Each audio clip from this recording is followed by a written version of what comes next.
ನಮಸ್ಕಾರ. ಉತ್ತರ ಕರ್ನಾಟಕ ನ್ಯೂಸ್ಗೆ ಸ್ವಾಗತ. ನಾನು ಹನುಮಂತ್ ದೇಶಮುಖ್. ಮಹಾರಾಷ್ಟ್ರದಲ್ಲಿ ಮಹಾಯುತಿ ಸಿಎಂ ಸರ್ಕಸ್ ಮುಂದುವರೆದಿದೆ. ಹೊಸ ಸಿಎಂ ಆಯ್ಕೆ ದೆಹಲಿಯ ಅಂಗಳ ತಲುಪಿದ್ದು, ಗೃಹ ಸಚಿವ ಅಮಿತ್ ಶಾ ನೇತೃತ್ವದಲ್ಲಿ ಮಹತ್ವದ ಸಭೆ ನಡೆಯಲಿದೆ. ಮುಂದಿನ ಸಿಎಂ ಯಾರಾಗ್ತಾರೆ ಅನ್ನೋ ಕುತೂಹಲ ಕ್ಷಣ ಕ್ಷಣಕ್ಕೂ ಹೆಚ್ಚಾಗಿದೆ. ಮಹಾರಾಷ್ಟ್ರದ ಮುಂದಿನ ಸಿಎಂ ಯಾರು ಎಂಬ ಬಿಸಿ ಬಿಸಿ ಚರ್ಚೆ ಜೋರಾಗಿದೆ.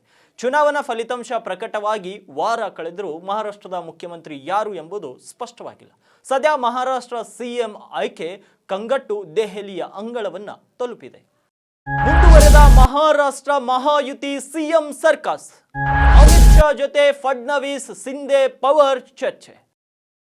ಎಸ್, ಬಿಜೆಪಿ ನೇತೃತ್ವದ ಮಹಾಯುತಿ ಮೈತ್ರಿಕೂಟವು ಮಹಾ ಸಿಎಂ ಸ್ಥಾನದ ಕುರಿತು ಚರ್ಚಿಸಲು ಇಂದು ನವದೆಹಲಿಯಲ್ಲಿ ಸಭೆ ಸೇರಲಿದ್ದಾರೆ. ಅಮಿತ್ ಶಾ ನೇತೃತ್ವದ ಸಭೆಯಲ್ಲಿ ಏಕನಾಥ್ ಶಿಂದೆ, ದೇವೇಂದ್ರ ಫಡ್ನವೀಸ್, ಅಜಿತ್ ಪವಾರ್ ಪಾಲ್ಗೊಳ್ಳುವ ನಿರೀಕ್ಷೆ ಇದ್ದು, ಇದು ಮಹಾರಾಷ್ಟ್ರದ ಮುಂದಿನ ಮುಖ್ಯಮಂತ್ರಿ ಹೆಸರು ಫೈನಲ್ ಆಗಲಿದೆ.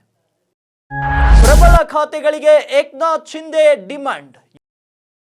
ಎಸ್, ಈಗಾಗಲೇ ಸಿಎಂ ಪದವಿ ತ್ಯಾಗದ ಕುರಿತು ಏಕನಾಥ್ ಶಿಂದೆ ಸುಳಿವು ಕೊಟ್ಟಿದ್ದಾರೆ. ಪ್ರಧಾನಿ ಮೋದಿ ಮತ್ತು ಅಮಿತ್ ಶಾ ನಿರ್ಧಾರಕ್ಕೆ ಬದ್ಧ ಅಂತ ಹೇಳಿದ್ದು, ಸಿಎಂ ಸ್ಥಾನದ ಬದಲಾಗಿ ಪ್ರಬಲ ಖಾತೆಗಳಿಗೆ ಡಿಮ್ಯಾಂಡ್ ಮಾಡಿದ್ದಾರೆ ಎನ್ನಲಾಗಿದೆ. ಜೊತೆಗೆ ಬಿಜೆಪಿಯ ದೇವೇಂದ್ರ ಫಡ್ನವೀಸ್ ಸಿಎಂ ಪಟ್ಟಕ್ಕೇರುವುದು ಬಹುತೇಕ ಫಿಕ್ಸ್ ಆಗಿದ್ದು, ಇದೇ ತಿಂಗಳು 30 ಅಥವಾ ಡಿಸೆಂಬರ್ 1ರಂದು ಪದಗ್ರಹಣ ಮಾಡುವ ಸಾಧ್ಯತೆ ಇದೆ.